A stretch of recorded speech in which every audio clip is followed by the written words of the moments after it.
क्या वाकई हजारों साल पहले मंदिर इसी वजह से बनाए गए थे? आखिर मंदिर बनाने की वजह क्या रही होगी? हमें क्यों आवश्यकता पड़ी होगी मंदिरों की? क्यों हमारे इतिहास में ऐसे ऐसे मंदिर बनाए गए जिन्हें बनाने में दशकों लग गए थे? दोस्तों, डिवाइन पावर को और इंटेंसिफाई रूप में पाने के लिए मंदिर बनाए गए।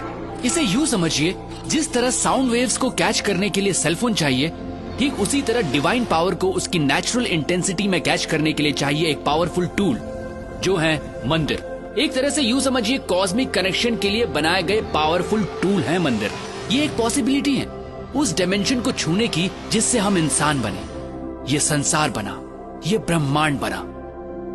और ब्रह्मांड में दूसरे आयामों से कनेक्शन बैठाने के लिए हमारे पूर्वजों ने न सिर्फ मंदिरों में डिवाइन स्ट्रक्चर स्थापित किए, बल्कि उन्हें कॉन्सिक्रेट यानी प्राण प्रतिष्ठित भी किया। प्राण प्रतिष्ठा मतलब मूर्तियों में जान आ जाना नहीं होता है दोस्तों, ये प्राण एनर्जी की तरह प्रतिष्ठित किए जाते हैं।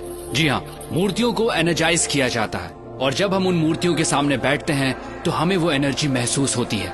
हमें परेशानी का हल मिलता है, हमारा दुख दूर होता है और हम खुद को भगवान से जोड़ते हैं। ये सिर्फ उन डिवाइन एनर्जीज की वजह से होता है दोस्तों। ये एनर्जी आपका सिस्टम जब कैच करता है तो आपकी एनर्जी बॉडी अलाइंड होती है और आप पॉजिटिव फील करते हैं। जैसे हमें अलग अलग लोगों से पॉजिटिव और नेगेटिव वाइब्स मिलती हैं। देखिए दोस्तों, एनर्जी जो है वो आपके थॉट प्रोसेस से ड्राइव होती है और सामने वाला वही महसूस करता है।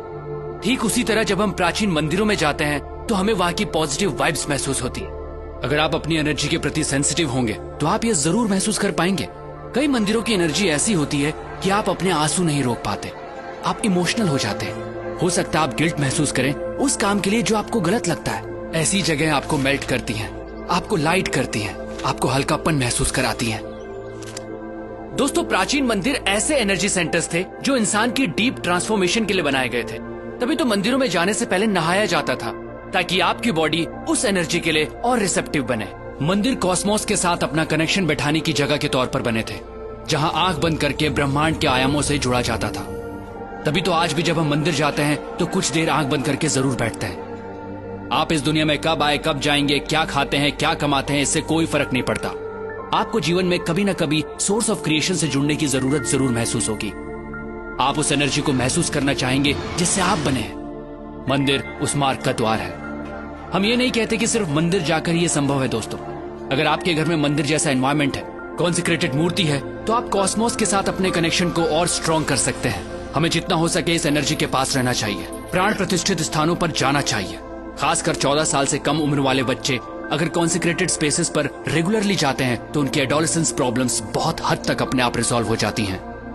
दोस्तों, मंदिर या कहिए कॉन्सिक्रेटेड स्पेसेस उस डायमेंशन से जुड़ने का द्वार है जहां से हमारी उत्पत्ति हुई है। ये एक तरह की टेक्नोलॉजी है जिससे हमारा एनर्जी सिस्टम ऐसे अलाइंड होता है कि हमारा जीवन को देखने का नजरिया ही बदल जाता है। तो अगली बार जब भी किसी मंदिर में जाएं तो वहां की प्राण प्रतिष्ठित मूर्ति और उस कॉन्सिक्रेटेड स्पेस की एनर्जी को अपनी एनर्जी सिस्टम से एक होता जरूर महसूस कीजिएगा।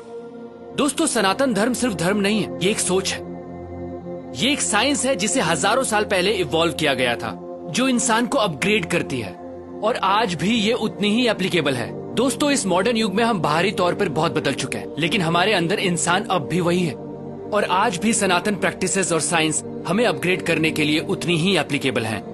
सनातन सोच के माध्यम से मैं ऐसी ही चीजें, ऐसी ही साइंस आप तक पहुंचाता रहूंगा। दोस्तों, अगर आपके दिमाग में भी ऐसी ही कुछ प्रैक्टिसेस हैं, साइंस हैं, तो आप मुझसे जरूर शेयर कीजिएगा, क्योंकि हमें लगता है इस वक्त वर्तमान में सनातन सोच की आवश्यकता है, क्योंकि यही हमारा भूत है और यही हमारा भविष्य। प्रणाम।